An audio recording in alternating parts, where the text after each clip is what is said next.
What kind of father are you? You can't even afford a house. My daughter Emily laughed and her husband Trevor snorted mockingly as he poured himself more wine.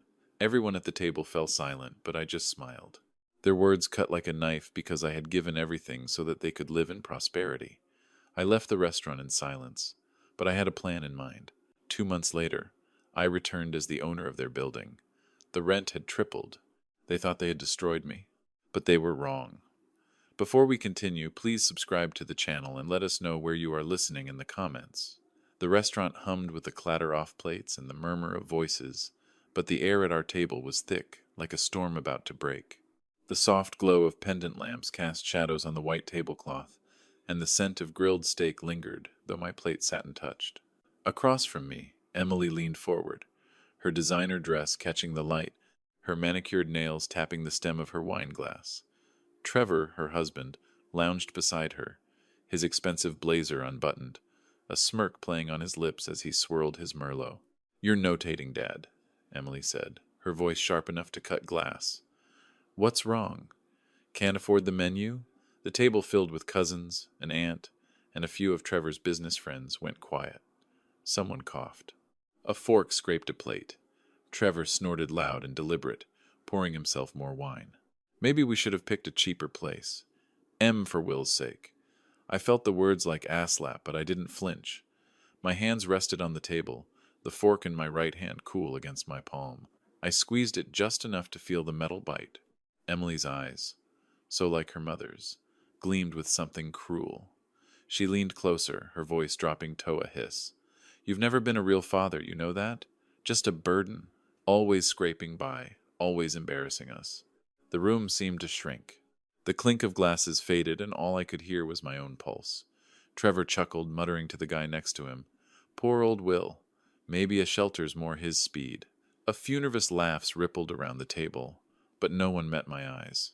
I could have shouted, could have told them how I'd paid for Emily's college, her wedding, their damn apartment, how I'd given up my own dreams so they could play at being successful. But I didn't. I smiled, a tight, controlled curve of my lips that felt more like a blade than a gesture. "You done?" I asked, my voice low, steady. Emily rolled her eyes, tossing her hair. "Oh, please don't make a scene." Trevor raised his glass, mocking a toast. "To Will, the king of nothing. Sit down, don't ruin the night." My chair scraped against the hardwood floor as I stood. The sound cut through the chatter. My old sweater felt heavy, the weight of their stares heavier. I grabbed my jacket from the back of the chair, the fabric brushing my knuckles like a reminder of who I was. Not this, not their punching bag. "Enjoy your dinner," I said, my eyes locking with Emily's for a moment. Hers were defiant, unyielding. Trevor just laughed, already turning to charm the guest beside him. I walked out, my steps measured, the restaurant's warmth giving way to the bite of the October night. The door swung shut behind me, muffling their voices. My breath clouded in the air, and the streetlights flickered, casting long shadows on the wet pavement. Their words echoed in my head, each one a spark, igniting something I'd buried for years. I didn't look back. My hand slipped into my pocket, fingers brushing my phone. A plan was forming, hazy but sharp at the edges like a blade beyond. They thought they knew me, thought they'd broken me. They didn't know a damn thing. The streets of Columbus were quiet, the kind of quiet that presses against your chest. My shoes crunched on stray leaves, and the cold stung my face, but I barely noticed. A street lamp's glow caught a puddle, and I stopped. My reflection warped in the water. My phone was in my hand before I realized it, the screen lighting up with a photo of Emily, 6 years old, gap-toothed, holding a daisy. My thumb hovered over the image, and the memories came rushing back, uninvited. 20 years ago, I'd sat in a bank, the air thick with the smell of ink and paper. The loan officer's pen scratched as I signed for Emily's college fund. My tie was too tight. My shoulders ached from a double shift, but I'd smiled. She'd be the first in our family with a degree. I saw her future. Bright, boundless. I didn't see the cost to mine. The memory shifted. 10 years back, Emily sweating. The venue was a blur of white flowers and clinking glasses. She'd glowed in her dress. A vision I'd paid for by emptying my savings. I'd wanted to travel, see the Rockies, maybe but that dream dissolved in the rustle of her veil. She hugged me that day, her perfume sharp and sweet. "You're the best, Dad," she'd said. I believed her. 5 years ago. Trevor's Cafe. The place smelled of fresh coffee and ambition. He'd shaken my hand, his grip too tight, his promises too slick. "This will change everything. Will, you'll see." I'd handed over the last of my retirement fund to help him start it. He'd called it a loan. Never mentioned it again. I blinked, and the street came back into focus. My house was just ahead, a squat, shingled thing in a row of similar homes. The porch light flickered as I climbed the steps, the key cold in my hand. Inside, the air was stale, the couch creaking under my weight. A photo of Emily sat on the shelf, her smile frozen in time. Next to it, a stack of old papers, bills, receipts, reminders of what I'd given up.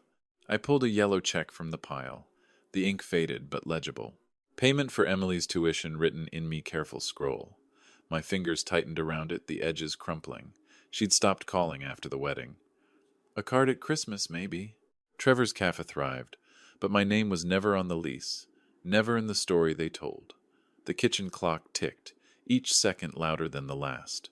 I set the check down, my hands steady now. The pain was still there, a dull ache in my chest, but something else was growing, something hard, unyielding. I looked at Emily's photo again, her rays bright with a future I'd built. My own eyes were different now, colder. I wasn't their fool anymore. Tomorrow, things would change. Morning light sliced through the blinds of my office, a cramped room that smelled of coffee and dust. Papers were strewn across the desk, old contracts, invoices, a life in receipts. I sat with a mug of black coffee. The steam curling upward, my notebook opened to a fresh page. 2 names stared back at me. Emily, Trevor. My pen hovered, then pressed hard, ink bleeding into the paper. I wasn't broke, not yet. Years as a construction manager had left me with enough. A modest savings. A few contacts who still owed favors. But I'd lived lean, pouring everything into them. Emily's education, Trevor's business, their apartment. My fingers tightened around the mug, the heat grounding me. No more. The phone rang once before Frank picked up, his voice growly from years of cigars. "Will help. It's early. You okay? I need advice," I said, leaning back in my chair. The springs groaned about Trevor's business. A pause. "You sure about this? Stirring up trouble with your daughter's husband? That's a deep cut." They stirred first. My voice was flat, but my pulse quickened. "What do you know about his cafes?" Frank sighed. "He's leveraged to the hilt. Loans, bad deals. Word is he's missed payments.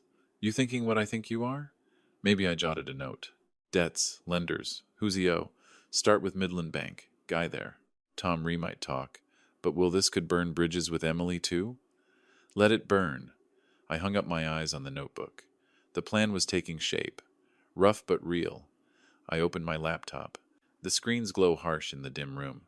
Emily's social media was a parade of excess vacations, designer bags, captions about living the dream. Trevor's posts were worse. Him in a tailored suit toasting at his latest cafe opening. I scrolled, my jaw tight. They'd built their empire on my sacrifices, then laughed in my face. A call to an old client confirmed what Frank hinted. Trevor's cafes were bleeding cash. One bad month could sink him. I wrote another note. By the debt, risky, but possible. I still had enough pull to make it work. The office felt smaller now, the walls closing in with possibility. I stood, pacing, the floorboards creaking under my boots. My sleeves were rolled up, my coffee cold. Each step felt like a decision, each note a weapon. They'd underestimated me. Thought I'd fade quietly. I grabbed my coat and the notebook, its pages heavy with intent. The bank was a short drive away, and Tom Ree owed me a favor. I stepped outside, the morning air sharp, the city waking around me. My strides were long, purposeful. I knew where to hit them, and I wasn't waiting. I stepped onto the sidewalk, my notebook tucked in my coat pocket, each page a weapon waiting to be drawn. The Columbus wind bit at my knuckles, carrying the scent of rain and exhaust. The bank was 10 blocks away, its glass facade glinting in the gray morning light. My strides were steady, my pulse even steadier. For the first time in years I felt alive. Inside, the bank smelled of polished wood and money. The hum of a printer blended with the soft clack of keyboards. Janet, an old colleague from my construction days, sat behind a desk, her glasses perched low. She smiled when she saw me, but her eyes narrowed, sensing purpose. "Will Cunningham?" she said, leaning back. "What brings you here?" "Information," I said, sliding into the chair opposite her. My voice was calm, but my fingers tapped the notebook in my pocket.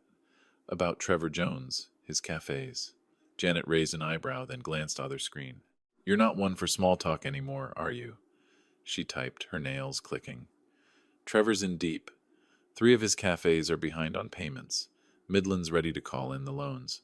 She paused, meeting my gaze. "And Emily, she's got her own mess. Took a loan for that online boutique of hers, barely covering interest." I nodded, jotting a note. "Debt's vulnerable. How bad is it?" "Bad enough," Janet said. "Trevor's juggling creditors like a circus act. Emily's worse. She's burning cash on inventory. She can't move." She leaned closer, voice low. "Why the interest? Will this about family?" I smiled, thin and sharp. "Just curious." "Thanks, Janet." I stood, my chair scraping softly. She didn't press, but her eyes followed me out. Next stop, Trevor's flagship cafe, a sleek spot downtown. I pushed through the door, the bell jangling. The air smelled of burnt coffee and neglect. Half the tables were empty, the staff listless. A cracked sign above the counter read Jones Java. Trevor was in the back, his voice sharp as he argued on the phone. "You can't cut me off now. I'll have the money." His shirt was wrinkled, his hair unkempt. I ordered a coffee, paid in cash, and sat near the window unnoticed. The cup was cold by the time I left, but my notebook was heavier, empty seats. Angry suppliers. Back home, the glow of my laptop lit the dim kitchen. Emily's social media was a gallery of excess. Her in a silk scarf on a yacht, a new leather bag slung over her shoulder. The captions screamed success, but the comments told another story. "Where's my order? 3 weeks late." Her boutique was crumbling under complaints. I wrote vanity. Her weakness. The clock ticked past midnight. My coffee long gone cold. I leaned back, the chair creaking. Their pride was my opening. Their debts my leverage. I pulled out my phone and dialed an old partner, a man who knew how to move money quietly. The line rang as rain began to patter against the window, each drop a promise of what was coming. I signed the papers, and Trevor's debts became mine. The investor's office was all glass and steel, the air heavy with the scent of leather and ink. My pen moved smoothly, each stroke a step toward their unraveling. The investor, a bald man named Kessler, slid the contract back across the desk. "Done," he said, his voice clipped. "You sure about this, Cunningham?" "It's a risky play." I met his gaze, my expression unyielding. "It's just the start." I folded the agreement, tucking it into my coat. The city sprawled below, Columbus's skyline sharp against the dusk. I left without another word. The move was clean, hidden behind a shell company I'd set up with Kessler's help. Trevor wouldn't see my name, only the letter that arrived. The next day, payment due 30 days. Imagined him opening it, his hands shaking, his charm useless against black ink. By noon, I was parked across from his cafe, the same one I'd scouted before. A technical difficulties sign hung crookedly on the door. Through the window, I saw Trevor pacing, yelling into his phone. A delivery truck pulled away, empty. I allowed myself a small smile. At home, I spread the documents across my kitchen table, the lamp casting a harsh glow. The numbers were clear. Trevor's cafe was bleeding, and my purchase of his debt gave me the res. I demanded immediate repayment, knowing he couldn't deliver. The letter, now in his hands, was my first move, a quiet, precise cut.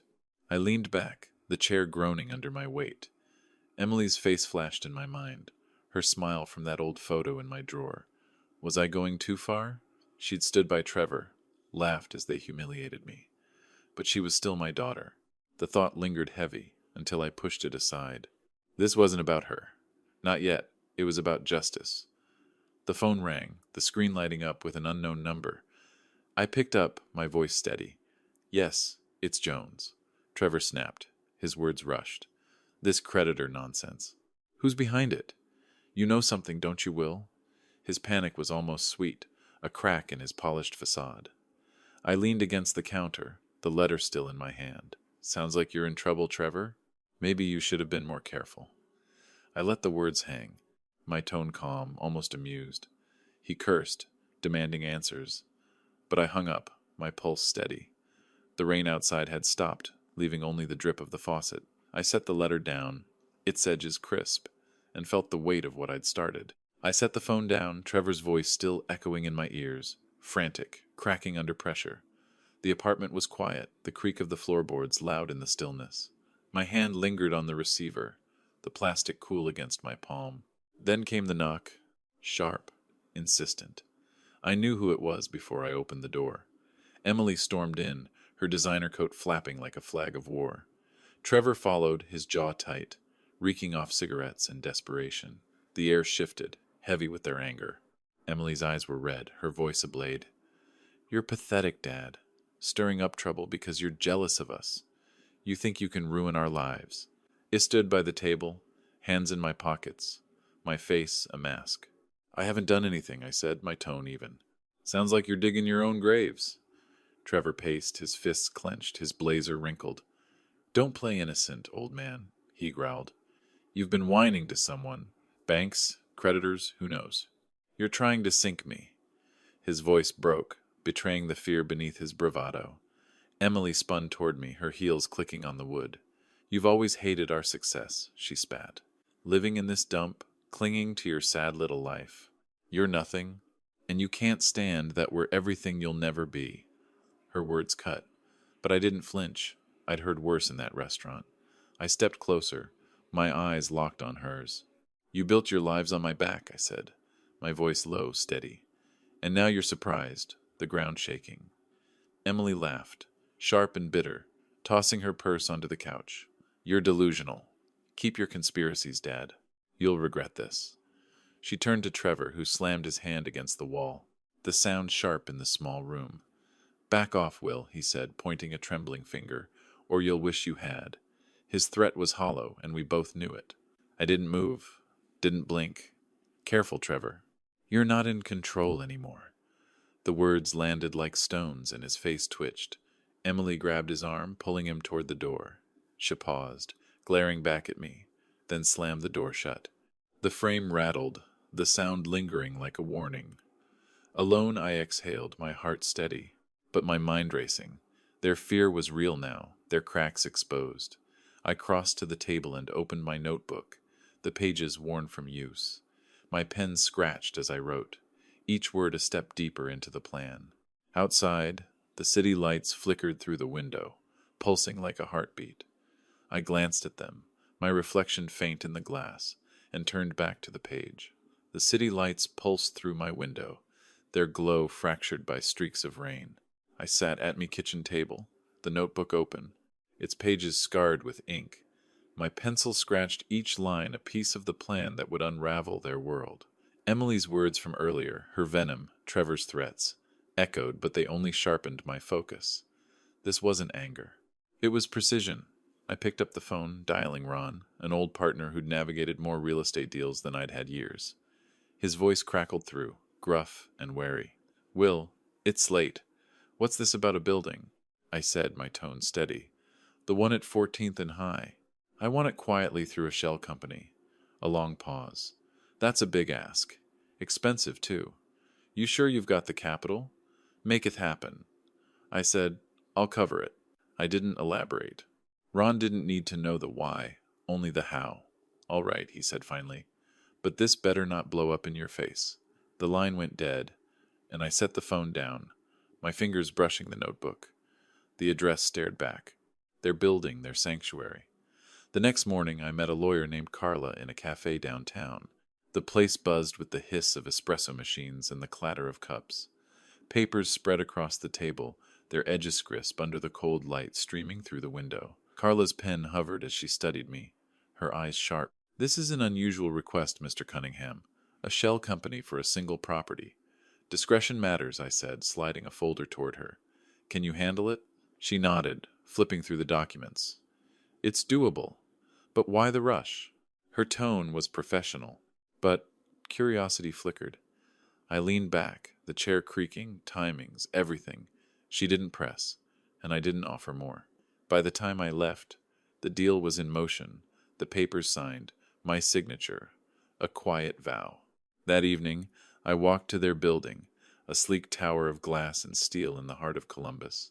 The lobby gleamed, but a crack snaked across an wall, a flaw they'd never notice. I told the doorman I was checking utilities, an old trick from my construction days. He waved me through. From the street, I caught a glimpse of their apartment, third-floor corner unit. Emily's silhouette moved behind the curtain, her gesture sharp, arguing with Trevor. I turned away, my breath visible in the chilly air. Back home, I paused at the shelf, Emily's old photo catching the lamplight, her 6-year-old smile, all trust and daisies. My chest tightened. Was this too far? She'd laughed as they tore me down, but she was still my daughter. I set the photo face down, the ache fading under the weight of what they'd done. The notebook waited, its pages a map to their ruin. I opened it, writing, "Their home, my leverage." The phone buzzed, a text from Carla. "Deal's moving, papers ready soon." I stood at the window, the city sprawling below, and saw another message, Emily's name on the screen. Mitham hovered, but I didn't open it. Not yet. I slid the phone into my pocket, Emily's message unread, its weight a spark in my chest. She was rattled, and I knew why. The letter about the rent tripled overnight had landed. I stepped out the November air sharp and headed to Trevor's cafe. Not to enter, just to watch. The plan was moving, and I wanted to see the cracks spread.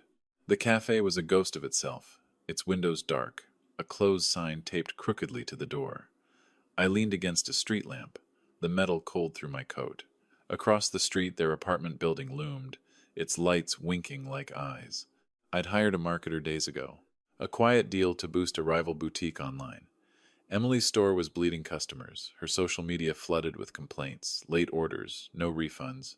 Her empire of silk and selfies was crumbling. Inside their apartment, chaos reigned. I couldn't hear them, but I saw it through the window. Emily pacing, her blouse untucked, her hands flailing. Trevor slumped on the couch, a cigarette burning in his hand. A letter torn in half lay on the coffee table. The rent increase had hit them like a fist. Emily's phone sailed across the room, shattering against the wall. I exhaled, my breath clouding the air. Her control was slipping just as I'd planned. Earlier, I'd checked her social media. Her latest post, a posed shot with a designer scarf, had 50 comments, all venom. "Where's my dress? Scammer." I'd smiled then, the same way I did now. The marketer's ads were relentless, pushing her rival's sleek website to every corner of Columbus. Emily's vanity had built her brand, and now it was her noose. I walked home, the city quiet except for the crunch of leaves under my boots. In my kitchen, the lamp flickered as I sat, the table cluttered with notes. I pulled Emily's photo from the drawer, her young face a ghost of who she'd been. Guilt pricked me. She was drowning, and I'd poured the water. But then I remembered her laugh in that restaurant, the way she'd called me nothing. The guilt faded, replaced by something colder. The phone rang, shattering the silence. Trevor's name flashed on the screen. I let it ring twice, then answered, my voice smooth. "What is it?" "We need to talk," he said, his words slurred. "Desperate. Tomorrow. Your place. Name the time." He was breaking, and he didn't even know I held the hammer. I leaned back, the chair creaking. 8, don't be late. I hung up, the thunder outside rolling like a warning. The storm was coming, and they were caught in its path. I hung up, Trevor's pleas still ringing, his voice raw with panic. He wanted a meeting? Thought I could sway the creditors he didn't know I controlled. I smiled, cold and sharp, and grabbed my coat.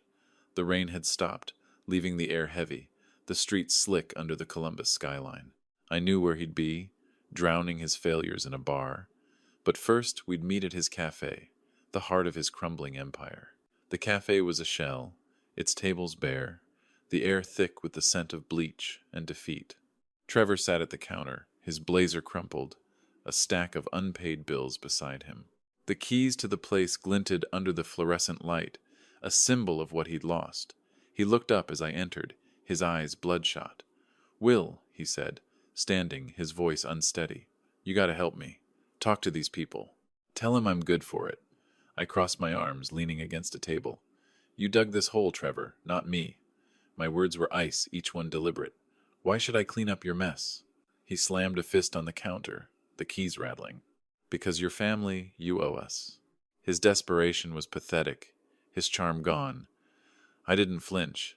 You owe me, I said, my voice low. Everything you have, your cafes, your life, it's built on what I gave you. I stepped closer, my shadow falling over him, and you threw it in my face. He opened his mouth, then closed it, his hands shaking. The door swung open, a supplier hauling out the last espresso machine. Trevor didn't look, but his shoulders slumped. Just talk to them, he muttered, tossing the keys onto the counter. They landed with a clink, a surrender. I left without a word, the cafe's emptiness echoing behind me. Later, I found him in a dive bar, the air thick with stale beer and regret. He was hunched over a whiskey, ranting to the bartender. It's not my fault, he slurred, not seeing me in the corner. They're out to get me. I sipped my coffee unnoticed and watched him unravel. At home, Ron called, his voice brisk. The building's nearly yours, Will. Papers are finalizing. I nodded, though he couldn't see. Mayez on the notebook. The plan was almost complete. I spread the documents across the table, their weight a promise. Trevor's cafes were gone. Emily's store was failing. And soon their home would be mine. The mailbox clattered outside. I retrieved a thick envelope, the lawyer's seal crisp under my fingers. I tore it open, the words clear. Property transfer complete. Lightning flashed, illuminating the room, and I set the letter down, its edges sharp. Tomorrow they'd face the truth. I folded the lawyer's letter, its words, property transfer complete, heavy in my hands. Lightning cracked outside, splitting the Columbus sky. But I felt steady, rooted. My coat was damp from the storm as I left my apartment. The documents tucked inside, each page a blade honed for this moment. Their building waited, a tower of glass Andleys, and I was ready to bring it down. The elevator hummed as I rode to their floor, the mirror reflecting my face. Calm, unyielding. Their door was ajar, voices spilling out, sharp and frantic. I knocked once hard. The voices stopped. Trevor yanked the door open, his shirt untucked, eyes wild. Will, he said, his voice breaking. What the hell are you doing here? I stepped inside without waiting for an invitation. The apartment was a wreck. Boxes half-packed. Wine glasses scattered. A torn notice about the tripled rent pinned to a newspaper. Emily stood by the window, her hair a mess, her silk blouse stained with tears. Dad, she whispered, her voice small like a kild's. I set the documents on the coffee table, the thud loud in the silence. Read, I said, my tone flat. Emily reached for them, her hands trembling and her eyes widened as she scanned the pages. Trevor leaned over, his breath ragged and his face drained of color. You own the building. Emily's voice cracked, her gaze darting to me. This is a mistake. It has to be. No mistake, I said, crossing my arms. I bought it. Your rent's due. All of it. Now. Trevor lunged forward, his fists clenched. You can't do this. We'll fight it. You hear me? But his voice faltered, his bravado crumbling like ash.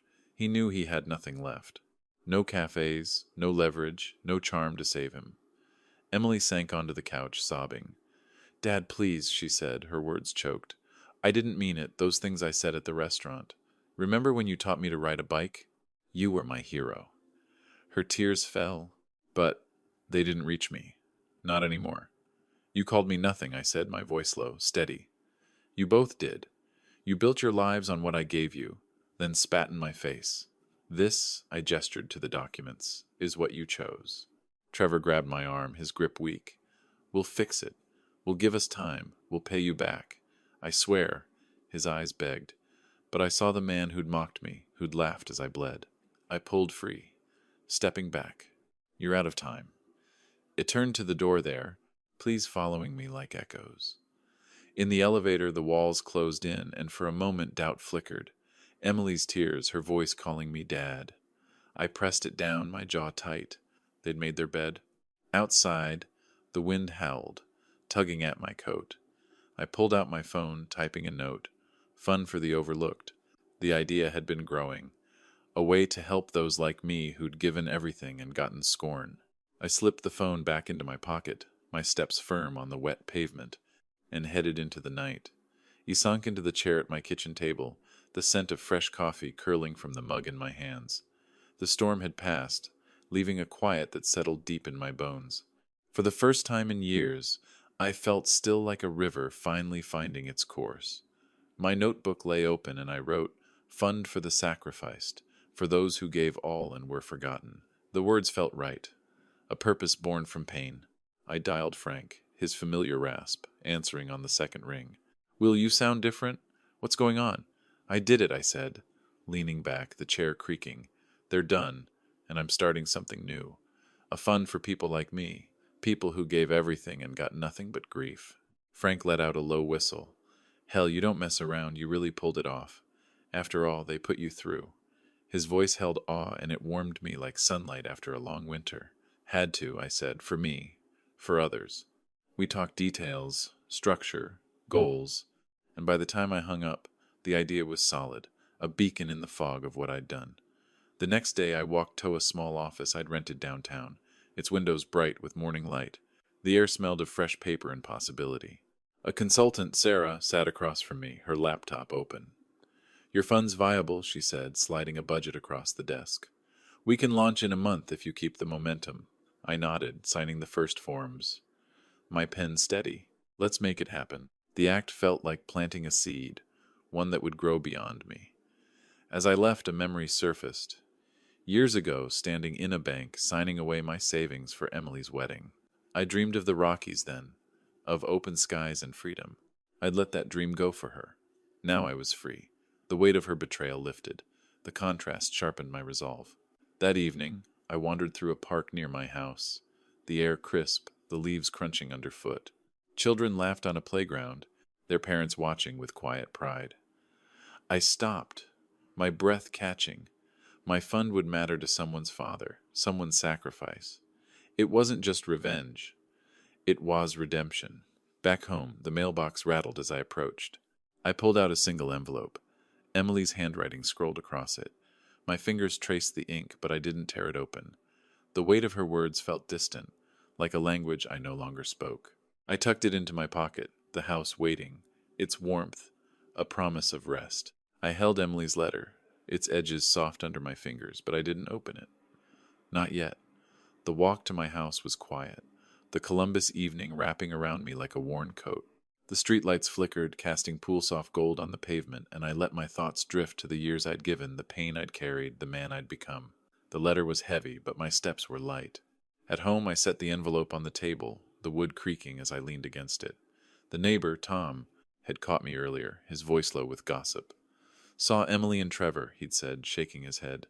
"Moved to Acramped Place across town. No more fancy cars. Trevor's pushing papers at some office, and Emily shut down her shop. Looked broken. Both of them." I'd nodded, my face blank. But inside, the news settled like a stone. Justice cold and final. Islid the letter open, the paper rustling. Emily's words spilled out. Apologies. Memories of me braiding her hair. Promises to change. "I'm sorry, Dad. I didn't see you. Please, let's talk." Her handwriting trembled, but it didn't move me. I'd heard her laughter in that restaurant, felt the sting of her scorn. I folded the letter and tucked it into a drawer next to old photos and faded checks. That chapter was closed. The next morning, I stood in a bright community center, the air warm with the scent of coffee and new beginnings. My fund's first meeting buzzed around me. Dozens of faces, some weary, some hopeful. I stepped to the podium, my voice steady. "This is for the overlooked," I said, my eyes sweeping the room. "For those who gave their all and were pushed aside. We see you, we're here." The applause was soft at first, then roared, and I felt it in my chest. A purpose, a legacy. I left the center as dusk fell, the city alive with horns and laughter. The street stretched before me, lined with trees bare from winter's touch. I walked, my hands in my pockets, a smile tugging at my lips. Emily and Trevor were out there rebuilding or breaking, but their story no longer tangled with mine. Their future was their own to carry. The wind picked up, cool against my face, and I tilted my head to the sky. The stars were faint, but they were there, steady above the city's glow. My steps echoed, each one a note in a song I was finally writing for myself. If you like this story, please like this video, subscribe to the channel, and share your impressions of this story in the comments. To listen to the next story, click on the box on the left. Thank you for watching.